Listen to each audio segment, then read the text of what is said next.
Waalaikumsalam warahmatullahi wabarakatuh. Terima kasihnya nanti aja paling akhir Pak ya. Terkait dengan refleksi bertanya bagaimana perasaan Bapak Ibu setelah mengikuti sebuah karya yang kelima ini. Tentunya setiap loka karya yang saya rasakan dari loka karya 1 sampai yang hari ini selalu terasa bahagia. Karena rekan-rekan yang pertama rekan-rekan JGP itu saya pribadi merasakan bahwa kita sepertinya satu apa ya? Satu rasa sepertinya kita semua itu selalu apa ya, ingin selalu berkembang ke depan gitu. Karena saya mengikuti dulu loka karya sekolah putra juga, tapi agak beda rasanya kalau loka karya JGP. Dibandingkan dengan, bukan membandingkan sih, tapi lebih ke kalau loka karya yang PSP agak gimana ya, pokoknya nggak seseru CGP intinya seperti itu. Dan hari ini loka karya yang kelima ini menurut saya sangat senang sekali karena kita bisa berbagi bagaimana merancang program yang baik tentunya untuk keberlangsungan pendidikan di tempat kita tugas. Ada kolaborasi, ada pihak-pihak yang perlu dilibatkan terkait dengan program-program yang kita rencanakan, dan itu semua muaranya dari peserta didik untuk peserta didik juga.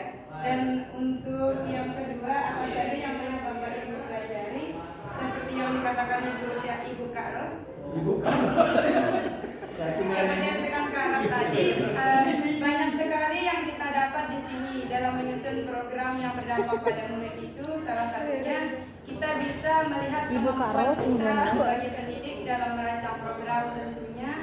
Kemudian juga kita bisa berkolaborasi dengan kepala sekolah yang terdekat dan rekan-rekan guru. Kemudian kita bisa meningkatkan tingkat kepekaan kita, analisis kita terhadap apa yang memang dibutuhkan dalam instansi tempat kita mengajar, dikaitkan dengan bagaimana aset yang ada di sekolah dan lain sebagainya. Kemudian juga program-program yang kita rancang atau gagas itu benar-benar harus dapat berpusat pada peserta didik. Itu sih yang tadi saya dapat.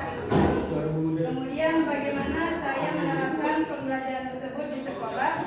Tentunya yang namanya program, apalagi kita bekerja di suatu organisasi, kita tidak akan pernah bisa bekerja sendiri. Harus ada kolaborasi kerjasama dari orang-orang yang memang terlibat dalam program yang kita rencanakan. Tentunya harus ada perencanaan, kemudian koordinasi perencanaan tersebut, kemudian merealisasikannya, kemudian mengevaluasinya apa yang menjadi kelebihan dari program tersebut, apa yang menjadi kekurangannya bisa kita atasi dan lain sebagainya. Itulah program-program yang perlu kita rancang dan susun sesuai dengan apa yang ada menjadi aset di lingkungan kita. Dan terakhir supaya tidak jenuh, kita boleh tepuk-tepuk. Ada tepuk di mana?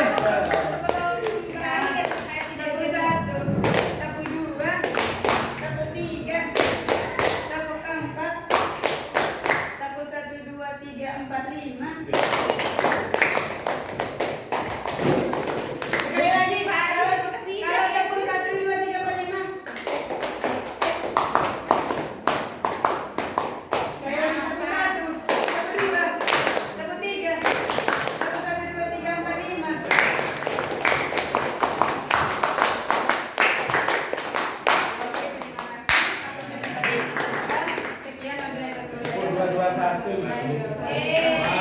Waalaikumsalam